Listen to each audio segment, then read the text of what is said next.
let me therefore pick up on what Shishir Attangdi has said to you, Pradeep Magazine. Look at England. All their players, barring Ben Stokes, only play white ball cricket. They've dropped their best batsman by a distance. Joe Root from T20 cricket, kept him for ODIs and tests.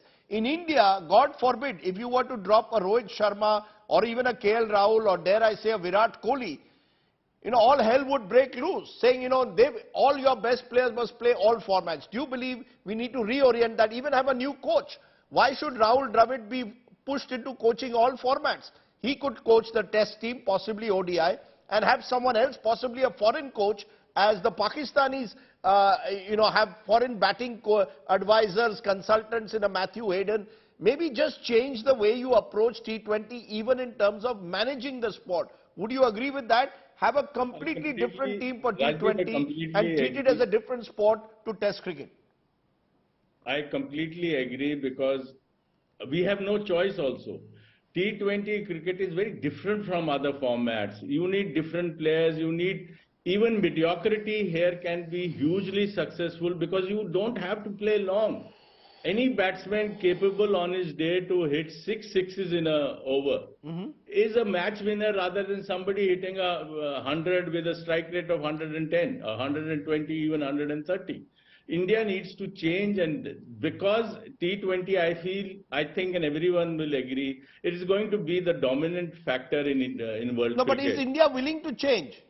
Pradeep, See, is India willing to drop its superstars? The system is so strong. We have a star system.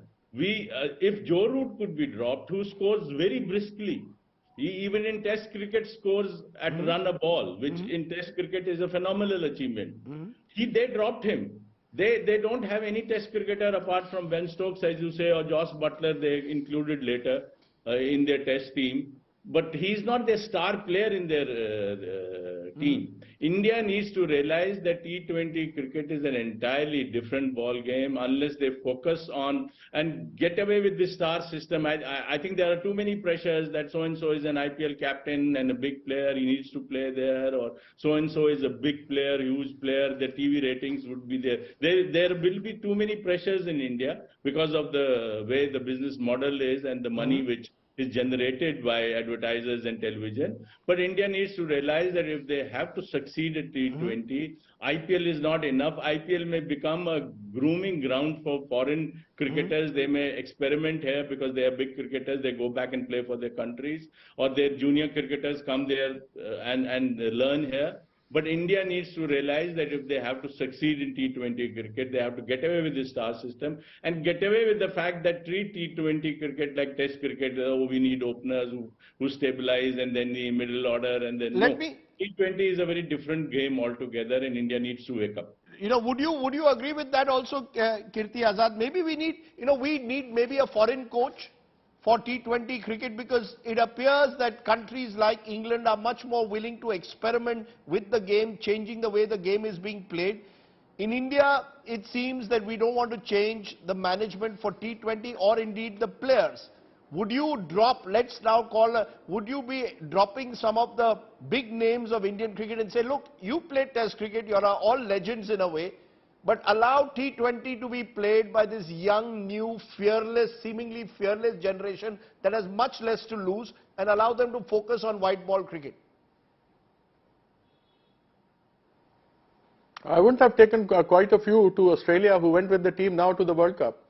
I would have taken simply these young guys like Iyer would have gone. I mean, a person like Siraj would have gone in this side. You could have a Prithvi Shaw going into that side. Taking these people. We just can't go by big names.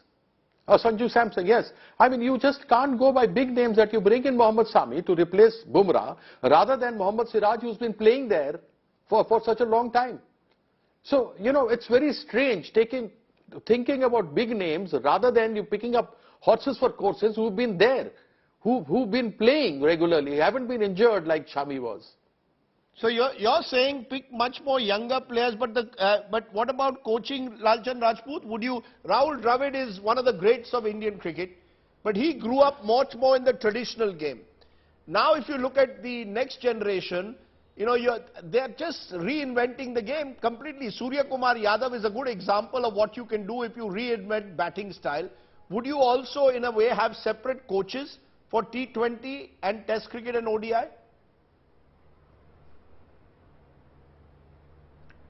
Rajdeep, to a certain extent, yes, because the game is changing a lot now.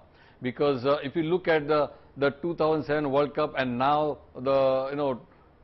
now this World Cup, the batsmen have changed, the strike rate has changed, the bowlers have changed a lot because there are a lot of variations coming in, the Yorkers, the slower ones, the knuckle balls. So you got to change with time, and I think we got to realize it, that we got to have horses for courses, because we got to have a team which is specialized in T20 format. And I'm sure, I think the management will have a look at it and think about it and make sure that we have a team which is exclusively for T20, because T20 is a format where batsmen have to express themselves. They got to go and really go after the bowling. If a batsman can do without fear, I think that batsman, and then you got to have the strike rate as well. Because 110 and 120 doesn't work nowadays. So would you pick, earlier would you days pick it used to Prithvi work, Shaw's on but our now screen, a if Sanju you want Samson, to be would you at have the picked him? international level, and if you want to really fire, you got to have a strike rate of more than 130 or 140 plus.